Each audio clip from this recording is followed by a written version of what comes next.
اعوذ باللہ من الشیطان الرجیم بسم اللہ الرحمن الرحیم السلام علیکم ورحمۃ اللہ وبرکاتہ۔ آج ہم آپ کے لیے پیش کر رہے ہیں تجلیات دعائے سماعت کی عرفانی تشریح علامہ عقیل الغروی کے قلم سے۔ آئیے دل اور روح کی دنیا میں ایک نئے سفر پر چلتے ہیں۔ اس کتاب کو شروع کرنے سے پہلے مجھے کمنٹ موصول ہوا تھا، ایک درخواست تھی کہ مولانا عقیل الغروی کی تصانیف اور کتابیں ضرور ریکارڈ کیجیے۔ ان کی میں نے تصانیف، کیونکہ مجھے اندازہ تھا کہ ان کی مجالس کی کافی اچھی خاصی کتابیں موجود ہیں، لیکن ان کی تصانیف مجھے مل نہیں رہی تھیں۔ بہت ہی جد و جہد کے بعد بالآخر مجھے دعائے سماعت کی یہ شرح ملی، جو کہ مجھے لگتا ہے کہ ہمیں واقعاً ان شرحوں کی طرف جانا چاہیے۔ اگر اس کے علاوہ بھی مجھے دوبارہ آیت اللہ عقیل الغروی کی مجھے ملتی ہیں کتابیں تو میں انشاءاللہ ان کو پڑھنے کی کوشش کروں گی۔ بہرحال اس دفعہ جو کتاب ہم نے سلیکٹ کی ہے اس کا نام ہے تجلیات، جو کہ دعائے سماعت کی شرح ہے۔ بغیر کسی تمہید کے چلتے ہیں کتاب کی طرف۔ اوراد و وظائف کے مذہبی مجموعوں سے لے کر صحائف ادب تک دعائے سماعت کی شہرت بے نظیر ہے۔ اس کی سند کے تعلق سے محدث جلیل علامہ مجلسی نے بحار الانوار میں جو کچھ تحریر فرمایا، اس کا خلاصہ یہ ہے کہ اس کی سند امام زمانہ حضرت حجت ابن الحسن عسکری عجل اللہ تعالی فرجہ شریف کے نائب خاص جناب محمد بن عثمان بن سعید عمری تک منتہی ہوتی ہے۔ ان کی صراحت اور دیگر شواہد کے بموجب یہ ایک کے بعد ایک ائمہ دین و اولیاء معصومین علیہم السلام سے نقل ہوتی آئی ہے۔ ظاہر ہے کہ سند کے تعلق سے اس سے زیادہ جستجو ہمارے لیے اس وقت کوئی معنوی ثمرہ نہیں رکھتی۔ البتہ سند اور متن کے تفصیلی اور تحقیقی مطالعے کے لیے بطور خاص جن کتابوں سے مدد لی جا سکتی ہے ان میں چند کے نام یہاں ذکر کر دینا ضرور مناسب ہوگا۔ مثلاً بحار الانوار جلد نمبر 13 اور جلد نمبر 90 جو علامہ مجلسی نے لکھی ہے، کشکول بہائی جو کہ علامہ بہاء الدین العاملی نے لکھی ہے، کتاب المصباح سید ابن باقی کی، نفائس الفنون ملا شمس الدین محمد بن محمود، مجانی الادب اویس شیخو، مفاتیح الجنان علامہ شیخ عباس قمی، وظائف الابرار مولانا حافظ سید فرمان علی رضوی، المصباح فی الادعیہ والصلاۃ والزیارہ الحسنین محمد الکفی نے لکھی ہے۔ عنوان دعا، اس دعا کا نام بھی لفظاً اور معنی دونوں لحاظ سے انوکھا اور فکر انگیز ہے۔ لفظ سماعت سماتا کی جمع ہے، جس کے معنی علامت یا نشانی کے ہیں۔ سماعت یعنی علامتیں، نشانیاں، آثار۔ اس دعا کا یہ نام اس لیے رکھا گیا کہ یہ دعا اجابت آثار ہے، یعنی یہ وہ آئینہ دعا ہے کہ بجائے خود جوہر تاثیر سے دمک رہا ہے۔ گویا دعائے سماعت کے تعلق سے غالب کے ایک شعر میں تھوڑی سی ترمیم کر کے یہ کہا جا سکتا ہے: اس دعا کا ہے وہ رتبہ کہ زہِ حسن قبول، اس دعا کا ہے وہ رتبہ کہ زہِ حسن قبول، خود اجابت کہے ہر حرف پر 100 بار آمین۔ یہاں پر میں ایک اسکرین شاٹ ملاحظہ کر رہی ہوں، کیونکہ آغا نے عبرانی زبان میں بھی کچھ چیز پرووائڈ کی ہے۔ عبرانی میں بھی نام کے لیے ایک لکھا ہوا لفظ ہے کہ جس کو ہم پڑھ نہیں سکتے، اور علامت یا نشانی کے لیے اس کا لفظ استعمال ہوتا ہے۔ یہ ذکر اس کے لیے کر دیا گیا کہ آئندہ صفحات میں ایسے کئی الفاظ نظر آئیں گے کہ جو عربی اور عبرانی میں کئی وجوہ سے تقریباً مشترک ہیں، یا جن کی اصل عبرانی ہے اور وجوہ کے عربی میں اور خاص طور پر اس دعا کے متن میں آئے ہیں۔ یہ بھی بعید نہیں کہ عنوان میں دعا میں لفظ سماعت عبرانی لفظ شمع یا شمائم سے ماخوذ ہو، کہ جس سے بلندیوں کی دعا کے معنی حاصل ہوں گے۔ ان عبرانی الفاظ کے لیے آپ اس اسکرین شاٹ کو ملاحظہ کر سکتے ہیں۔ شکوہ متن کلام ائمہ معصومین علیہم السلام کے دوسرے نمونوں کی طرح اس دعا کا متن بھی بجائے خود ادب و انشاء کا ایک اچھوتا شاہکار ہے۔ یہ نثر نہیں، مافوق نثر ہے۔ نظریہ تثلیث بیان کے نقطۂ نظر سے دیکھا جائے تو اسے بلا تکلف خطابی وسیلہ اظہار و بیان کاشائے پارا ماننا پڑے گا۔ کس قدر حیرت انگیز بات ہے کہ بظاہر یہ پوری دعا صرف ایک ہی استدعا اور گویا ایک ہی جملے کی حیثیت رکھتی ہے۔ نحوی اعتبار سے یہ صرف ایک کلام ہے، اور کتنا طویل ہے، اور کس بلا کا ارتکاز ہے اس میں۔ ادب و انشاء کا یہ نادر نمونہ کسی بھی چشم فن شناس کو خیرہ کر دینے کے لیے کافی ہے۔ اللہم، کہ جس کے معنی ہے یا اللہ، اے معبود برحق، یہ ندا ہے، سرے آغاز دعا ہے اور حرف استدعا ہے۔ اب ذرا غور کیجئے کہ اس کے بعد اصل استدعا، اصل طلب، اصل مدعا، کہ جس کے لیے بعض نحات نے جواب ندا یا جواب دعا کی اصطلاح وضع کی ہے، کیا ہے؟ اس کا ذکر کہاں پر آیا ہے؟ نحوی تجزیہ و ترکیب کے لحاظ سے ظاہر ہے اللہم جملے پر مستانفہ ہے اور بنا بر اصلی نحوہ کوئی محل اعراب نہیں رکھتا۔ اس کے بعد مسلسل قسمیہ انداز کے جملے ہیں کہ جو متن دعا میں الہا و التجا میں زور پیدا کر رہے ہیں۔ قسم اگر خالق کی طرف سے کھائی جائے تو وہ بندوں کے لیے الزامی حجت کی حیثیت رکھتی ہے، اور اگر خالق کے حضور میں بندوں کی طرف سے کھائی جائے تو اس سے التجا اور الہا و زاری کا حسن و کمال ظاہر ہوتا ہے۔ ایسی قسمیں اپنے اندر توسل کا مفہوم رکھتی ہیں۔ بعض نحات نے اس کے لیے قسم استعطافی کی اصطلاح استعمال کی ہے۔ اس سے قطع نظر اس متن میں معانی اور بیان کے جو ضایع بدائع اور محسنات ہیں، تفصیل کے ساتھ ان کے ذکر کرنے کا موقع نہیں۔ اس وقت متفرق طور پر چند نکات ہی کا تذکرہ ہو پائے گا۔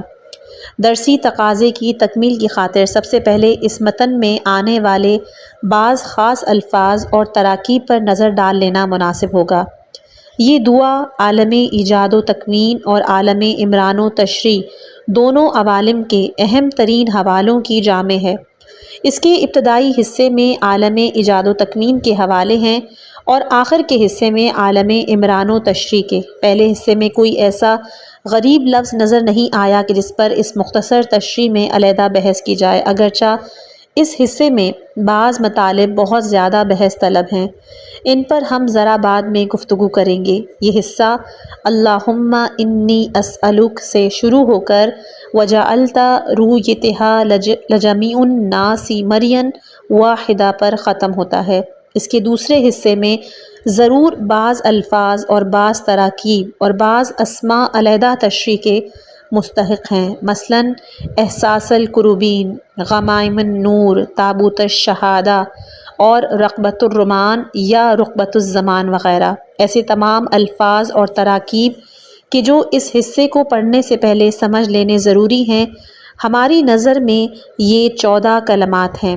پہلا ہے احساس الکروبین، دوسرا ہے غمائم النور، تیسرا ہے تابوت الشہادہ، چوتھا ہے عمود النار، پانچواں ہے طور سینہ، چھٹا ہے جبل حوریس، ساتواں ہے بحر صوف، آٹھواں مسجد خیف، نواں ہے بئر شے، دسواں ہے بیت ایل، گیارہواں ہے قبۃ الزمان یا قبۃ الزمان، بارہواں ہے سعیر، تیرہواں ہے جبل فاران، اور چودہواں آخری ربوات المقدسین، کہ جس میں سے ہم سب کا الگ الگ بیان کریں گے۔ پہلا تھا احساس الکروبین، اس کے معنی ہوں گے مقربین کی سرگوشیاں۔ یہ احساس حس کے مادے اور مشتقات سے ہے۔ الحسیس یعنی السو دھیمی آواز، اور کروبین کرب بمعنی قرب سے ہے، چنانچہ کروبین یعنی مقربین۔ اردو میں بھی کروبین کا لفظ ایک مشہور شعر میں آیا ہے: درد دل کے واسطے پیدا کیا انسان کو، ورنہ طاعت کے لیے کچھ کم نہ تھے کرو بیاں۔ یہ لفظ ملائک یا ملائکہ کا بالکل مترادف نہیں ہے، بلکہ مفہوم اور مصداق دونوں لحاظ سے اس سے زیادہ عمومیت اور وسعت رکھتا ہے۔ دوسرا لفظ ہے غمائم النور۔ عربی شارحین نے لکھا ہے: ہی غمائم کانت تظل بنی اسرائیل من عین الشمس، چشمہ آفتاب کے یہ نور پارے، نورانی بادل، سحاب نور، حکمت و مصلحت الہیہ کی بنا پر نعمت الہیہ کے طور پر بنی اسرائیل پر سایہ فگن یا ضیاء پاش و نور بار رہا کرتے تھے۔ تیسرا ہے تابوت الشہادہ، وہ صندوق کہ جس میں جواہر کی تختیاں تھیں کہ جن میں وہ 10 کلمات تھے کہ جو حضرت موسیٰ علیہ السلام پر نازل ہوئے تھے۔ اہل کتاب یہود کہتے ہیں کہ یہ تابوت موسیٰ علیہ السلام ناحیہ کرزیم میں کہ جو طور سینا کے نواحی میں تھا وہ لا کر رکھ دیا گیا تھا کہ جس پر دن میں بادل سایہ فگن رہتا اور رات میں ایک تتق نور ضیاء پاش رہا کرتا تھا۔ چوتھا ہے عمود النار، اس کا ذکر تابوت شہادت کی تشریح کے ضمن میں آ گیا ہے کہ یہ ایک نورانی ستون تھا کہ جو تابوت شہادت پر قائم رہتا تھا۔ پانچواں ہے طور سینا، طور پہاڑ کو کہتے ہیں اور سینا یا سینین ایک درخت ہے کہ جو غالباً زیتون ہی کے درخت کا دوسرا نام ہے۔ ارباب لغت کا ایک قول یہ بھی ہے کہ ہر وہ پہاڑ کہ جس پر نباتات اور درخت پائے جائیں طور سینا ہے، یا ہر وہ پہاڑ کہ جس سے فائدہ حاصل کیا جائے، البتہ یہ طور سینا کہ جس کا یہاں پر ذکر ہے بلا شبہ شامات کے علاقے کا وہ پہاڑ ہے کہ جو حضرت موسیٰ کلیم اللہ علیہ السلام کی نسبت سے مفتخر ہے۔ جی چاہتا ہے کہ یہاں پر ان روایات کا ذکر بھی کیا جائے اور ان کی معنویت پر بھی غور کیا جائے کہ جن میں ائمہ اہل بیت رسول علیہ السلام سے مروی ہے کہ طور سینا نجف اشرف یا غری اور اس سے متصل زہر الکوفہ اور وادی السلام کا علاقہ ہے، اور بقعت مبارکہ سے مراد سرزمین کربلا ہے، لیکن اب اس وقت ان تعبیر سے متعلق تفاصیل عرض کرنے کا موقع نہیں ہے۔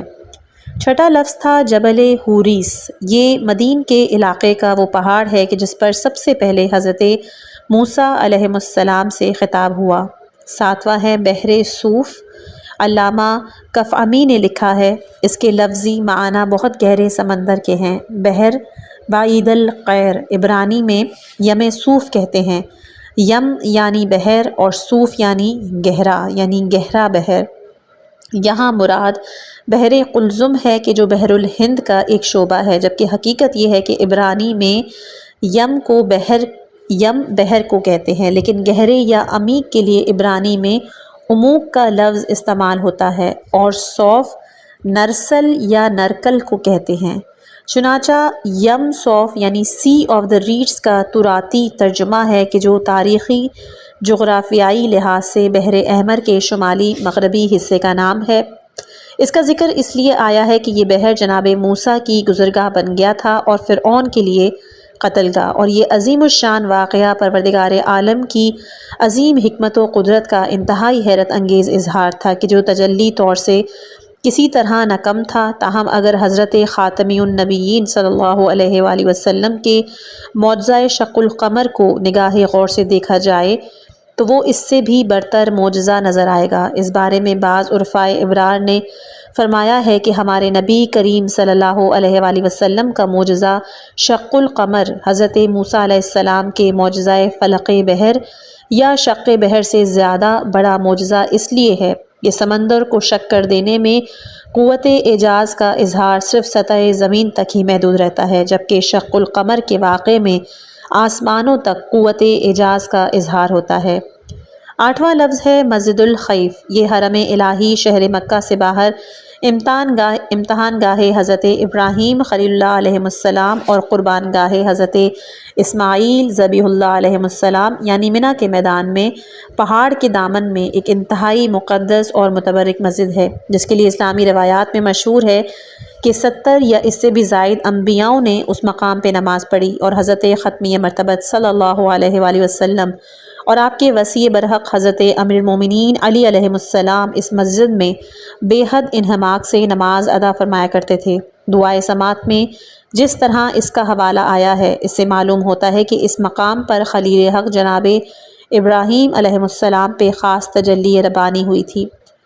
عجب نہیں کہ وَنُرِیَ ابراہیم ملکوت السماوات والارض اسی کا قرآنی حوالہ ہو، یا پھر آیہ قرآنی رب ارنی کیف تحیی الموتیٰ کے ضمن میں بیان ہونے والا حیات بخش و حیات خیز و تجلی بار واقعہ اسی مقام پر پیش آیا ہو۔ نواں لفظ تھا بئر شیع، بئر یعنی کنواں، چاہ ممکن ہے کہ شاعت الناقہ سے بھی ممکن ہو۔ کہتے ہیں کہ ایک کنواں تھا کہ جو پوشیدہ ہو گیا تھا، ابو مالک نامی ایک حکمران کے زمانے میں حضرت اسحاق نے اسے جاری کرایا، اسی لیے اس کا نام بئر شی پڑ گیا۔ بعض حضرات نے اسے بئر سبعہ بھی پڑھا ہے۔ اس کی توجیہ میں کہا گیا کہ ابو مالک بادشاہ سے حضرت اسحاق علیہ السلام نے اسے 7 مینڈھوں یا اس دور کے 7 کارآمد اسلحوں کے عوض حاصل کیا تھا، اس لیے اس کا نام بئر سبعہ پڑ گیا، چونکہ سبع کے معنی عربی میں 7 ہوتے ہیں، عبرانی میں سبع کو شبع کہتے ہیں۔ 10واں ہے بیت العیل۔ بیت عربی اور عبرانی دونوں زبانوں میں گھر کے معنی میں آتا ہے اور عیل عبرانی میں اللہ کو کہتے ہیں، چنانچہ بیت العیل کے معنی بیت اللہ ہوئے اور یہاں پر اس سے مراد بیت المقدس ہے۔ 11واں ہے قبۃ الرمان۔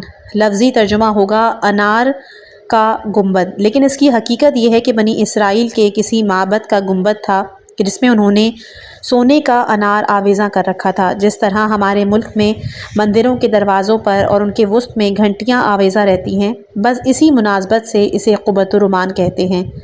اس گنبد میں یہ سونے کا انار کس وجہ سے آویزاں کیا گیا تھا، اس بارے میں خود اسرائیلی روایتیں ہمارے لیے قابل التفات اور سود مند نہیں۔ بعض اصحاب علم و خبر نے اسے قبۃ الزمان پڑھا ہے اور کہا ہے کہ اس سے مراد بیت المقدس ہے۔ اگر حقیقتاً یہ قبۃ الزمان ہے تو یقیناً بے حد معنی خیز اور عرفانی مطالب کی جستجو کے لیے بے انتہا فکر انگیز عنوان ہے کہ جس کے تعلق سے مطالب کا بیان یہاں پر بہت مشکل ہے۔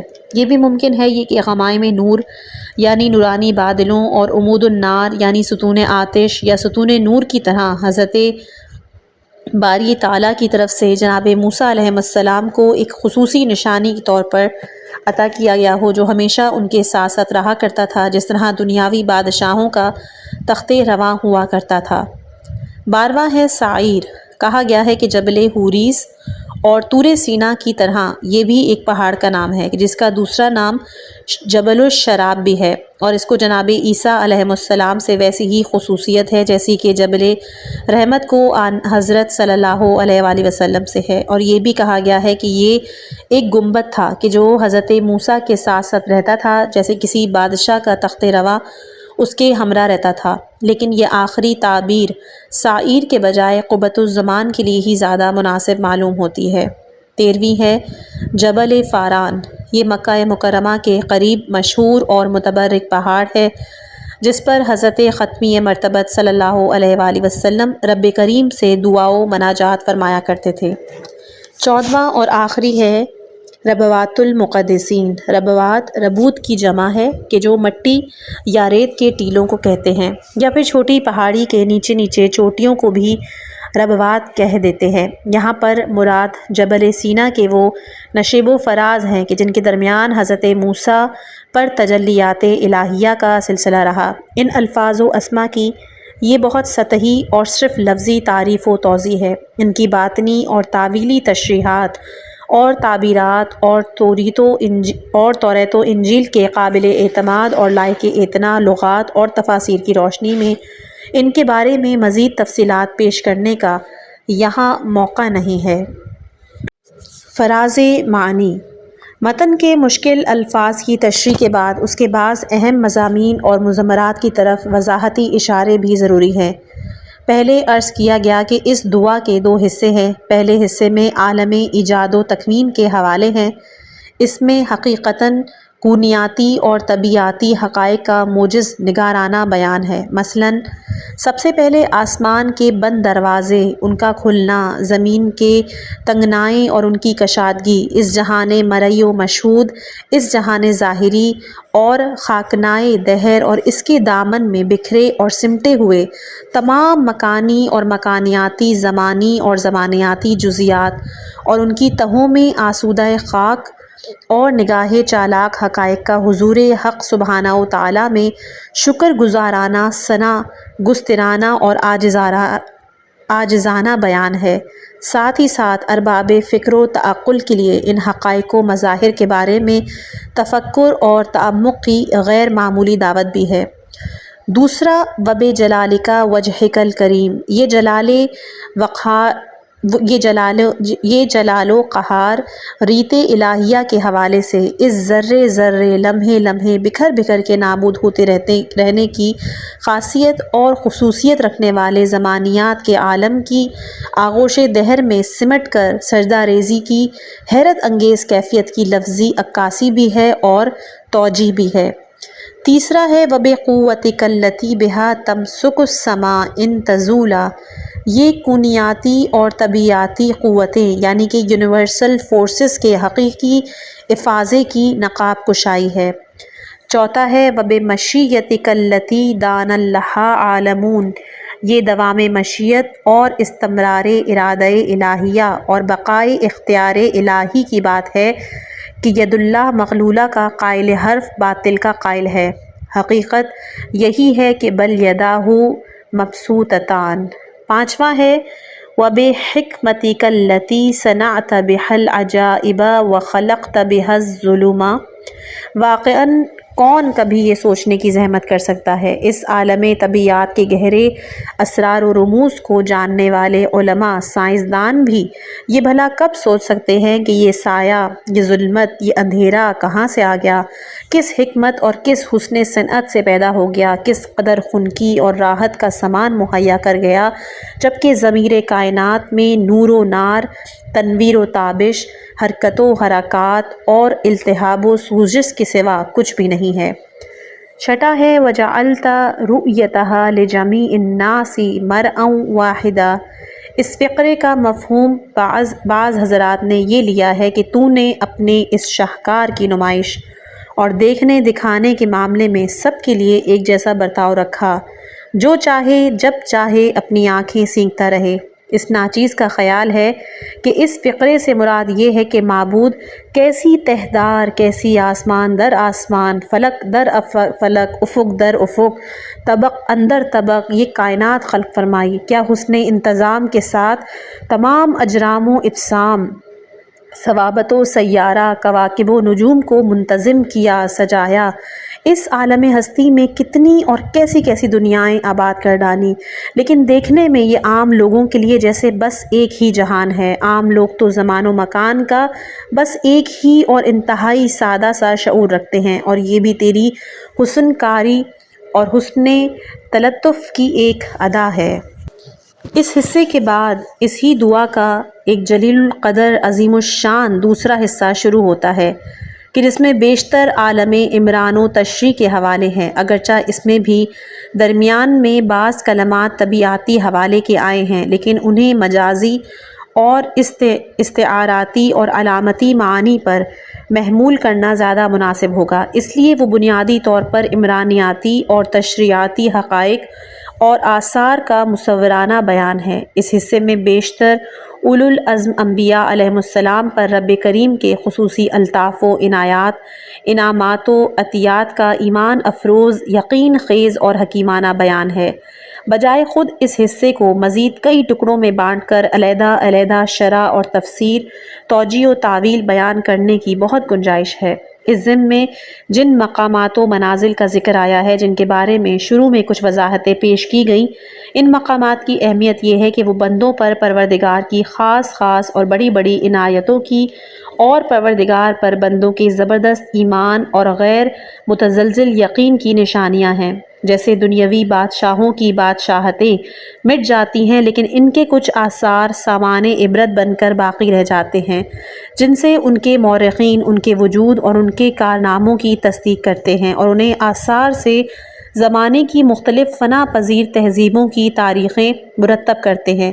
اسی طرح یہ مقامات سلطنت الہیہ کے تمدنی آثار ہیں اور ارتقاء پذیر و بقا نصیب الہی و ایمانی تہذیب کی نشانیاں ہیں کہ جنہیں مٹانا یا سبک گرداننا جہالت اور ضلالت ہے، جن کا احترام کرنا عین حکمت و سعادت ہے، سرچشمہ دین و دیانت ہے۔ اسی لیے قرآن حکیم میں کہا گیا ہے، سورہ حج آیت نمبر 32، وَمَن يُعَظِّمْ شَعَائِرَ اللَّهِ فَإِنَّهَا مِن تَقْوَى الْقُلُوبِ، یعنی کہ جو بھی اللہ کی نشانیوں کی تعظیم کرے گا، یہ تعظیم اس کے دل کے تقوی کا نتیجہ ہوگی۔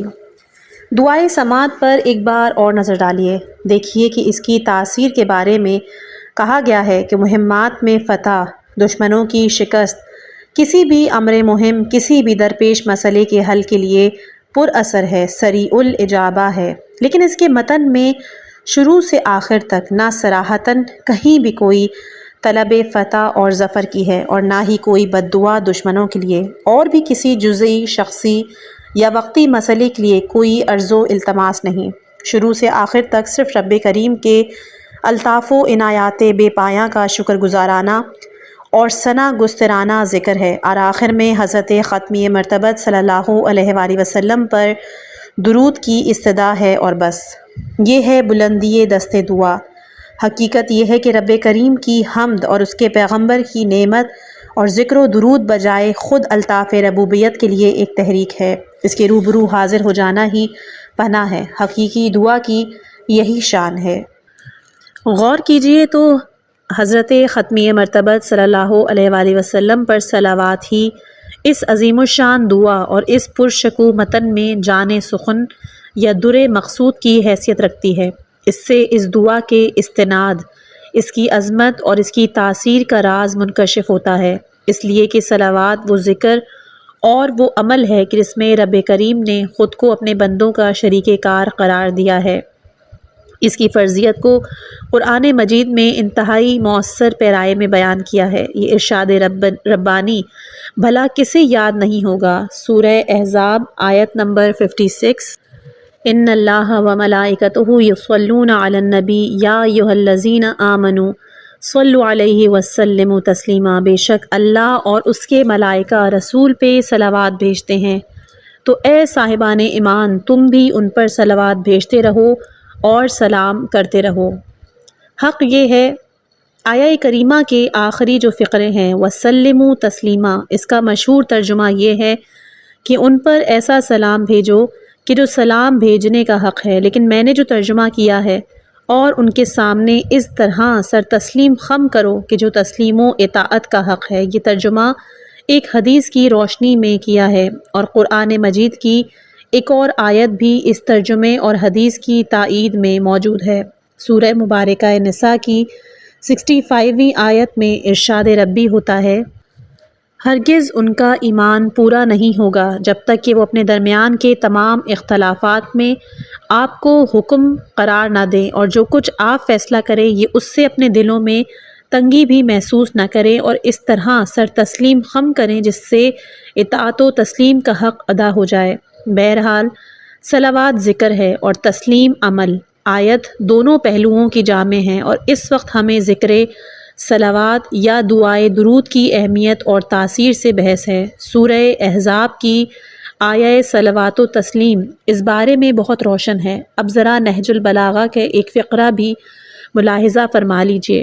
ارشاد مولا علی علیہ السلام ہے کہ جب اللہ تبارک و تعالیٰ سے تمہیں کوئی حاجت طلب کرنی ہو تو اپنے سوال کی ابتدا اس کے رسول صلی اللہ علیہ وآلہ وسلم پر صلوات کی استدعا سے کرو، پھر اپنی حاجت طلب کرو، اس لیے کہ اللہ اس سے بہت بلند ہے کہ اس سے دو حاجتیں طلب کی جائیں اور وہ ایک پوری کرے اور دوسری نہ کرے۔ نہج البلاغہ کلمات قصار نمبر 361۔ کچھ بعید نہیں کہ حضرت امیر المومنین علیہ السلام کا یہ ارشاد آن حضرت صلی اللہ علیہ وآلہ وسلم ہی کے کسی فرمان مبارک کا ترجمان ہو، اس لیے کہ بالکل اسی مضمون کو تقریباً انہی الفاظ میں مشہور اور مقدس صحابی رسول جناب ابو ذر نے بھی بیان کیا۔ چنانچہ احادیث کے بعض مجموعوں میں ان سے مروی ایک الفاظ ہے، ترجمہ تقریباً اس کا وہی ہے کہ جو مولا امیر المومنین علیہ السلام کے کلام کا ترجمہ اوپر گزر چکا ہے۔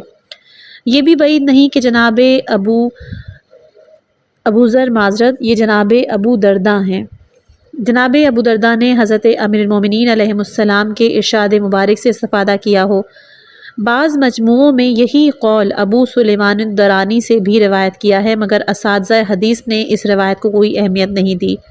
یہاں پر صلوات و سلام سے متعلق خود آن حضرت صلی اللہ علیہ وآلہ وسلم کا یہ فرمان گرامی بھی گوشت دل میں محفوظ کر لینے کا مقام ہے کہ مجھ پر تمہارا درود مجھ تک پہنچتا ہے چاہے تم کہیں پر بھی ہو۔ فرمان مبارک کی یہ الفاظ مختلف صحابہ سے مروی ہیں۔ سبط اکبر حضرت امام حسن مجتبیٰ علیہ السلام کے واسطے سے اسی فرمان مبارک کے الفاظ اس طرح ملتے ہیں کہ مجھ پر درود بھیجا کرو کہ یقیناً تمہارا درود و سلام مجھ تک پہنچتا ہے چاہے تم کہیں بھی ہو۔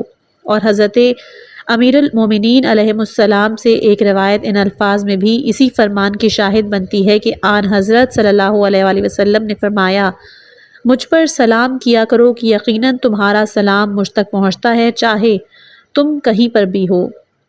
صلوات کے متعلق یہ امر بھی پوشیدہ نہیں کہ یہ ہماری نمازوں میں بھی جان سخن کی حیثیت رکھتی ہے۔ جیسا کہ تمام مسلم فقہا کا اجماع ہے کہ اگر نماز میں آن حضرت صلی اللہ علیہ وآلہ وسلم پر صلوات نہ بھیجی جائے تو وہ نماز باطل ہے۔ گویا اور کسی دعا کا کیا ذکر، نماز جیسی عظیم ترین اور کامل ترین عبادت اور ثناء الہی کی قبولیت کی ضمانت بھی یہی صلوات ہے۔ حضرت امام علی ابن موسیٰ رضا علیہ السلام کا ارشاد ہے کہ شرفت الصلاۃ بالصلاۃ علیہ، نماز میں آن جناب پر درود بھیجے جانے سے مشرف پایا۔ درود یا صلوات سے متعلق یہ مسئلہ بھی بہت اہم ہے کہ اس کا صیغہ کیا ہونا چاہیے۔ محدثین اور فقہا نے اس بارے میں آن حضرت صلی اللہ علیہ وآلہ وسلم ہی سے ایک روایت نقل کی کہ آپ نے کہا کہ مجھ پر ادھوری یا نہ تمام صلوات نہ بھیجا کرو، بلکہ جب بھی مجھ پہ صلوات بھیجو اس میں میری آل کو بھی ضرور شریک کیا کرو۔ اصل الفاظ روایت کے جو علامہ ابن حجر مکی نے نقل کیے وہ یہ ہیں کہ آن حضرت صلی اللہ علیہ وآلہ وسلم نے فرمایا، مجھ پر ناتمام صلوات نہ بھیجا کرو۔ اس فرمان گرامی کا لفظی اور معنوی شاہد قرآن مجید میں سورہ مبارکہ کوثر کا متن ہے کہ جس میں لفظ ابتر آیا ہے۔ دشمنان پیغمبر جب آپ کو ابتر کا طعنہ دیا کرتے تو آپ کی تسلی خاطر کے لیے رب کریم نے یہ سورہ نازل کیا، لیکن ابتر کا طعنہ دل پیغمبر کو کتنا زخمی کر گیا، اس کا اندازہ آپ کے اس فقرے سے ہوتا ہے جس میں آپ نے صلوات الابتر کی ترکیب استعمال کی ہے اور اپنے پاک و پاکیزہ آل کا ذکر مبارک نظر انداز کرنے والوں کو کس قدر پرسوز لب و لہجے میں متنبع کیا۔ اصحاب کے استفسار پر کہ حضور ہم آپ پر کس طرح کی صلوات بھیجیں، انشاءاللہ کہ ان صلوات کا متن ہم آنے والی اگلی آڈیو میں پیش کریں گے۔ آخر میں دعا ہے کہ اللہ تعالی ہمیں ان کلمات کو سمجھنے اور ان پر عمل کرنے کی توفیق عطا فرمائے، آمین یا رب العالمین۔ اپنی خاص دعاؤں میں یاد رکھیے گا۔ والسلام علیکم ورحمۃ اللہ وبرکاتہ۔